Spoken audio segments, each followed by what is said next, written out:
Hey everybody, this is Brandon, and today I'm making a video in response to a question I've been asked several times lately, which is coming from people who are new to breath controllers, generally people who have just purchased their first breath controller, and just trying to figure out how to get in to making it sound good.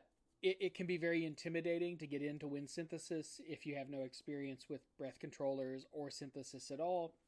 It certainly was for me.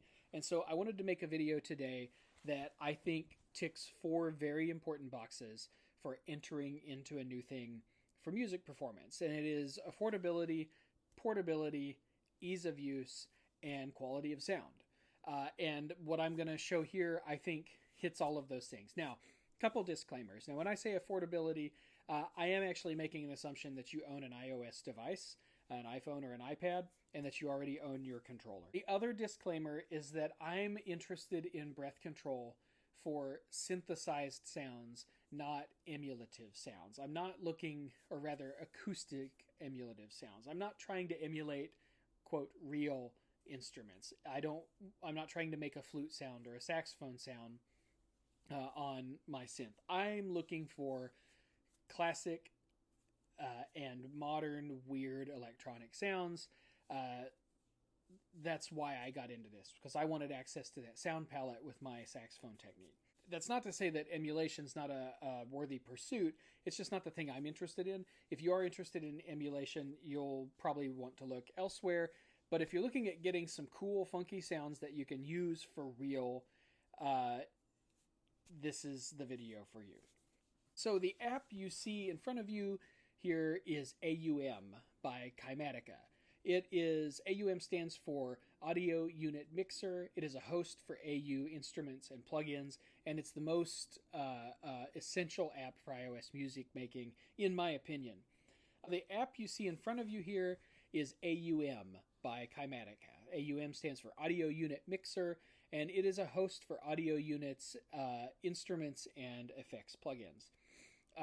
AUM does not make sound on its own. It's a host and toolkit for using things that do make sound. This app costs $20, and it's the only thing in this video that costs anything. Everything else I'm going to show you is free in the App Store as of this morning when I recorded this video. Okay, so what you see here is an audio track. That's actually my voice coming in. It's just in here so you can hear me for this screen captured video. Okay, so we're going to create another audio track. We're going to hit this big plus sign in the square and then touch audio. And it's going to open a new track. At the very top circle, we're going to touch that and we're going to go to Audio Unit Extension. And I have downloaded a couple things ahead of this video, including Viking Synth. So we're going to touch Viking Synth and it's going to load it into that slot. Okay, so we have the synth in there. I am controlling this with my Berglund Instruments New Rad. I'm connected via USB, so what I'm going to explain here will work the exact same way if you're controlling from an iWii USB, which is actually the most common way I get asked about this. So that's why I connected via USB. So I'm connected to the iPad with a USB cable coming out of my controller, going into the Apple camera connection kit, which is just a USB to Lightning adapter. So what you have to do is touch this hamburger menu, which is the three stacked lines to the left of the Viking Synth logo. We're going to touch that, and we see down here where it says New EVI MIDI. Yours will probably say iWii USB or Akai MIDI or something like that, but you'll be able to tell it's your controller. You touch that, you'll see a little check mark pop up. You should be able to use everything else with its defaults here. So right now we have control over this synth. I'll demonstrate.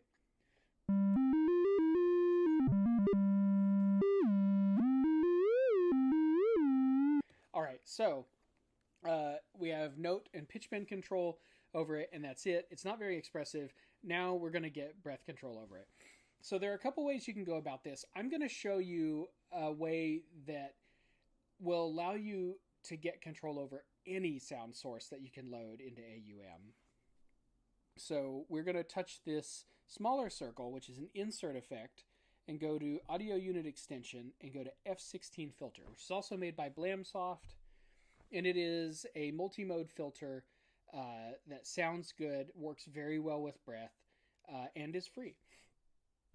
So it's actually the same filter that's in Viking Synth, but I'm going to show it to you this way so you can use this for more flexibility. We're going to go to the top right settings menu, the hamburger menu in the top right, and then we're going to go to Midi Control.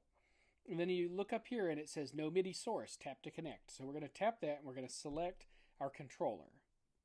And then we're going to go back, and now we're going to scroll down here, and you see under near the bottom where it says channels, there's my voice track in track 1, and then the Viking Synth in track 2. We're going to open Viking Synth, and then you'll see there's a header for the parameters of the synth itself, and then a header for the parameters of insert effects, namely the F16 filter. So we're going to go down to frequency in the F16 filter. We're going to touch that, and we're going to set a MIDI routing here in the little box that just popped up. So we're going to turn it on by setting it to channel 1. And then we're going to go here in CC where it says 0. We're just going to change that to 2. We're sending breath from our controller by default. And that's all there is to it. Okay, so we're going to, now that we've set that routing, we're going to open the filter just so we can see what's happening. And when we blow in it,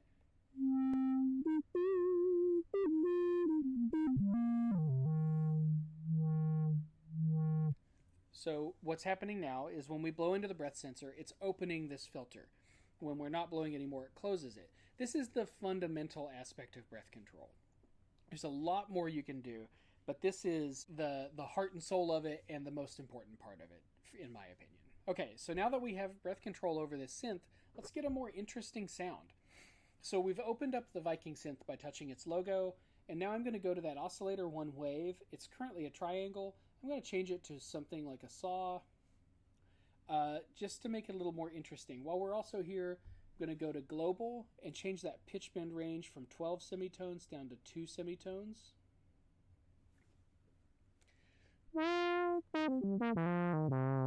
And so we're getting into a much better, more fun to play thing here. Next thing I want to do is go into the Viking Synth filter. Because we're using an external filter, I'm going to bring the cutoff all the way up and the keyboard amount all the way down.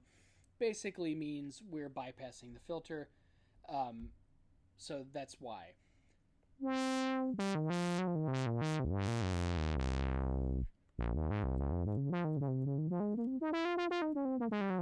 I'm going to go back into the filter. I'm going to add a little resonance to it because I like the way it sounds.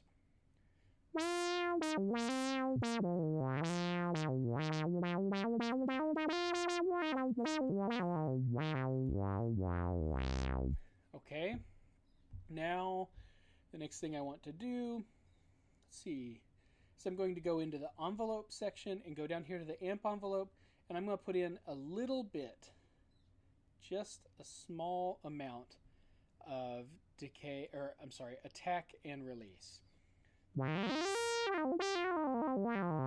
It just smooths it out. I like the sound of it. So there we are. So right here we have what I consider to be the basic breath control synthesis patch. It's a saw wave going through a low pass filter, and we're opening that low pass filter and closing it with our breath. From here, the possibilities are endless. Just within this one synthesizer, we can turn the other oscillators on. We can, change their shapes, change their octaves. I'm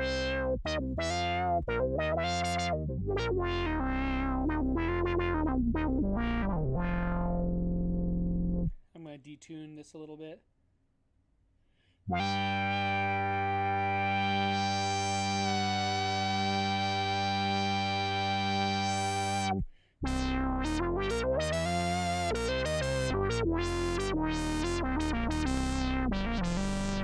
Yeah, so, that's all just within this one synthesizer, and we've not even scratched the surface of what this one synthesizer can do. And then what's so amazing is we could duplicate this whole setup, go back to this hamburger menu, make sure we have control over it. Now we have 2 of them.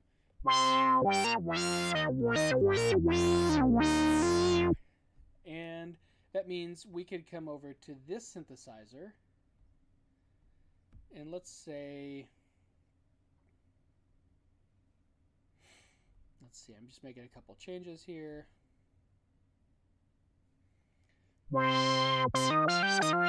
All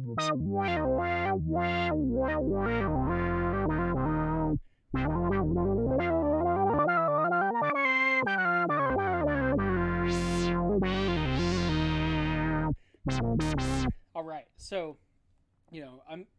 we can add multiple instances of this, or if you wanted to purchase some other synthesizers, you can have different types of synthesizers in here. I'm not going to demonstrate that because my goal here was just to make this simple and affordable. So the last thing we want to do is an optional step. I'm going to add another insert effect here, which is another audio unit extension from Blamsoft called Zero Reverb. And I'm just going to make a couple tweaks to this initial reverb. We're going to bring the mid time down to around 2 seconds. Low time down to around 2 seconds. Just leave it at that.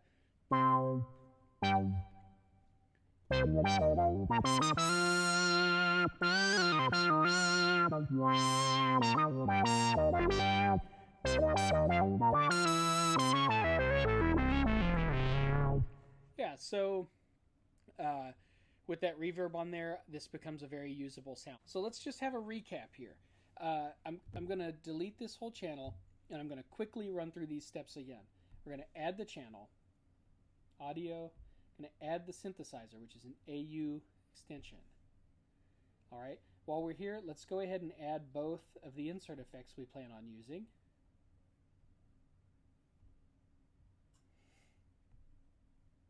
Okay, and now let's touch this menu up here, the hamburger up here next to the Viking Synth logo. Make sure we have control over it.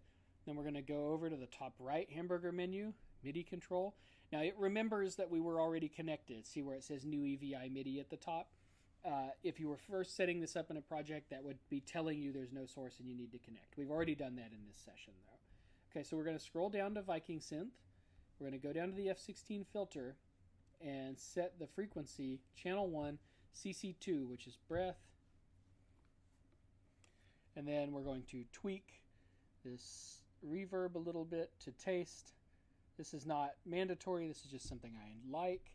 And then I'm going to go back up here to this, and I'm going to change that pitch bend range to 2.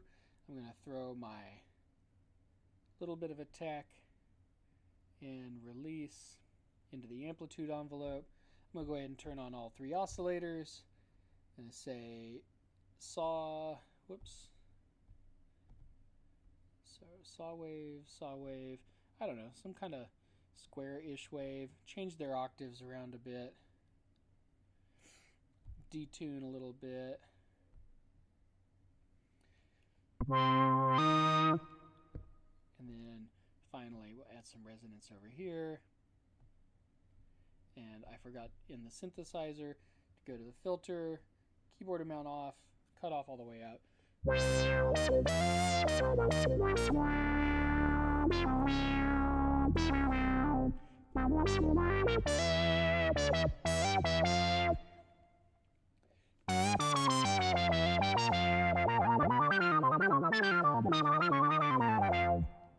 Yeah, so we have a very playable synth that sounds great.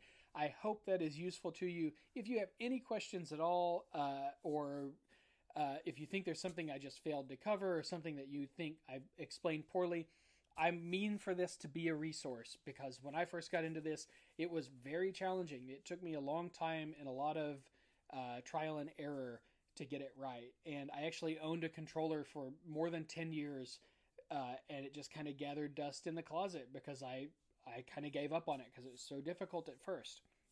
So I hope this meets those objectives of being simple, sounding good, being cost effective, and being portable so that you can use this with your new setup. I hope to hear from you in the comments if you have any questions. Let me know if you liked the video, and I'll see you in the next one.